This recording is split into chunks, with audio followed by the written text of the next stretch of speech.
What's up, everybody? So, boxing always gives us something to talk about. It seems like every weekend.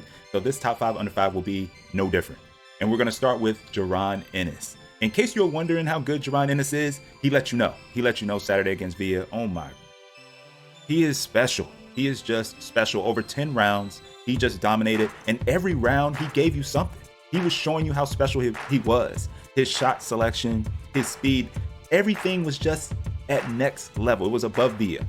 But credit to Villa. Villa was tough. He kept coming, and that's what we want to see. We want to see fighters that do believe and fight and believe that they can win. Villa believed he can win, and that's understandable because what he did with Rashidi Ellis. He took out Rashidi Ellis late. He probably was expecting maybe Boots would maybe slow down a little later in the fight, but Boots just got stronger. He just got stronger. It was nothing that Villa could do, and I can't wait to see what's going to happen next. Now, I wonder if he's going to take on Stanionis, or will he just get the IBF vacant and then maybe just have a defense, and we'll just have to see where it goes from there. But what I don't think he's going to fight Terrence Crawford. He's not going to fight Errol Spence. I think both of them will move up after they have 1 or 2 fights, and then we'll just have to see who Boots takes on and dominate in the welterweight division because it's his division. Right now, it looks like the welterweight division is Boots Ennis division to own.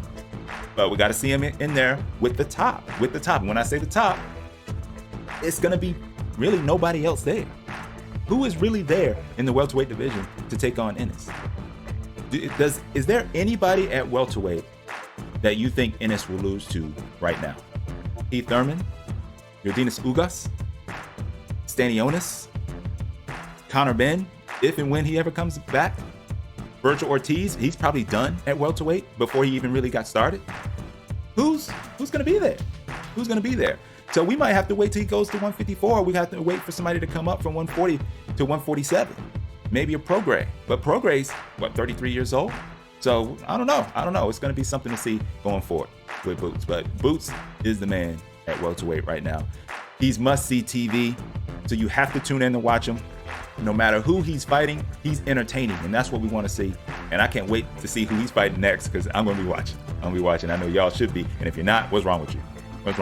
So number 2, Floyd Schofield scores 3 knockdowns in his defeat over Haskell Rhodes. I thought it was a thorough victory. Haskell Rhodes really never threatened Schofield. Schofield moved up to the main event after Virgil Ortiz had to pull out after fainting before the weigh-in. So the Stanionis fight was off. So Schofield stepped up to main event and he performed. There's still some growing you can see that he needs to do, but the fact that he was able to step up to main event, knew the eyeballs was on him, and perform the way he did is promising. So we're just gonna have to continue, and I can't wait to see how he grows. He's like 22 years old, still a lot of growing to do, but the future's bright for Schofield, and I hope they don't try to move him too fast. I know he called out Keyshawn Davis at the end of the fight, but do we want to see that yet? And do you think it's possible we see? Yeah, y'all know it's not possible. We are not seeing Schofield versus Keyshawn Davis next. No, we probably won't see that for a couple years because they both got to build their profiles, and when I say that, is because they're both with different promotions. Now, maybe if they were with the same promotion, is it possible we would see that fight a little earlier? I think it's more possible, but still promoters are trying to maximize the benefit of every fight. So either way, I don't see that fight happening. But that's not what this is about. It's about Schofield, his performance when stepping up to main event, and I thought he did well, and I'm ready to see who he fights next as well. You can see the talent. He fights southpaw. He's a switch hitter. He fights right-handed. He can do it. He can do it all, man. But he's still developing. You know what I'm saying? He's not like a Boots Ennis. He's definitely not like a Boots Ennis, but he has a lot of talent. So we'll see how he grows and flourishes. Number 3, Marlena Esparza wins a tightly contested contest against Gabriela Alanis. Gabriela Alanis came with it as expected. If you've ever seen Gabriela Alanis fight before, you know she's a come-forward fighter. You know she's going to apply the pressure and be relentless with it. She did that to Esparza. I thought she flustered her a little bit early, but I thought Esparza gained her composure later on in the fight. I thought the latter half of the fight was mostly Esparza. Even though Alanis was coming out, of course, they would both kind of come out, meet the center of the ring, throw a couple blows, and then they would settle in for the next minute and 50 seconds. But Alanis was still doing the same thing. Esparza made the adjustments. I thought she was boxing her really well. Esparza was making sure she was catching a lot of Alanis' shots. She was making her miss. Her defensive display, you would see Esparza move. She would slip. She would catch it. Hey, she was doing her thing. She was boxing well the latter half of the fight. Even though she still got caught, she still got cut up a little bit. Alanis definitely showed out, and she showed well, but I don't think she did enough to win the fight. I do not. I thought the better fighter on the night was Marlena Esparza. even though it was razor thin. It was a razor thin fight. 96-94 either way. 97-93 is even seen as, I'm not going to lose my crap over it, but the scorecards needed some work. 99-91, some of those scorecards is like, what are you watching? And we know when Esparza in Texas, we saw the Fujioka fight, right? Let's just leave it there. Congrats to Esparza. She rightfully won, in my opinion, watching the fight and rewatching the fight. She was the rightful victor. So now it's on to see if she goes for undisputed, because all she needs is that IBF strap. She's now ring, WBC, WBA, WBO champ, and she needs to be respected for that, because that was a tough fight and she pulled it out. Number 4, Diego Pacheco. He was the main event in Mexico on a Friday night. It was a rare Friday night card, and he showed out as well. Him and his brother were on that card. That's one thing that I really like. They both put down their opponents with body shots. Both of them, left hands to the body. They both took care of business. Pacheco was in a 16-foot ring against a guy that was Gallegos, who was a big super middleweight, was putting the pressure on him, was coming forward like Frankenstein's monster. Pacheco was hitting him with shots. Pacheco is underrated with his accuracy. I feel like people really don't see that man is accurate. That young man is accurate. He's also like 22, 23 years old. We got some young talents, man, in the sports. Boots is 26 years old.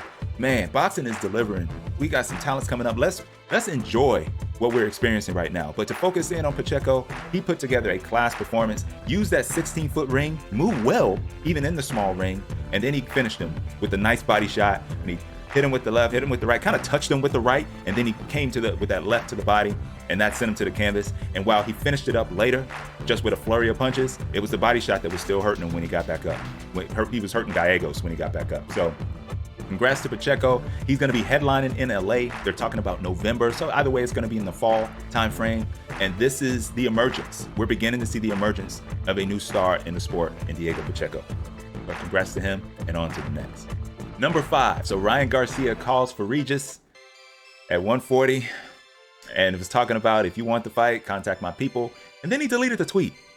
But then he responded again to Michael Benson's tweet, just more simpler, less writing, and says, if you want the fight, contact my people. So what do we think about Ryan Garcia and Regis Prograis? I don't know. I would rather see Devin Haney, Regis Prograis. I want to see Ryan Garcia get back. We know he has a lot to work on, and this is his first fight back with Derek James. So why jump right into a Prograis fight? I don't think that's going to happen. I don't even think that's the right move. Even though that would be an exciting fight when you're talking about looking at the boxing calendar, it would be an exciting fight, but that's not a fight that I'm expecting to happen. And I don't think it's a fight you should be expecting to happen. I expect Ryan Garcia to be back against a good opponent. And honestly, if he came back against anybody, why not Rolly? You know, he might as well take on Rolly, because when you look at boxing skill-wise, I think that's a better matchup than if he went against Prograis. I know Prograis didn't have the best performance in that last fight against Zorilla, but I think that's a huge step up when you're talking about going from having a new trainer and then going straight into another fight against a dog in Prograis after you just got knocked out by Gervonta Davis. But respect for Garcia wanting these fights. New trainer, hopefully Derek James will say, look, I don't want you going into that fight next. Maybe fight 2 or 3. And then Ryan Garcia will get some sense talked into him, and then we'll actually get back into the ring against an opponent more on his level or slightly below, and he can work on some things, and then we'll go from there. That's what I want to see. That's what I want to see. Of course, am I one of the bad people in boxing for saying I don't want him to take on a Prograis? I don't think so. I just want him to reach his level. Y'all hear me talk about that. I want every fighter to reach their level. And if you're in back-to-back tough fights, you're not going to be able to work on things, because guess what? That fighter that you're going against is going to be able to take things away that you're trying to do. So you're not going to be able to work on it, and adjustments are maybe not going to be there. So it's just my opinion. I want Ryan Garcia to come back against a softer touch than Regis Prograis. But if that fight is made, I'll be watching. And I know you will be too. But that's all I got for this week's Top 5 Under 5.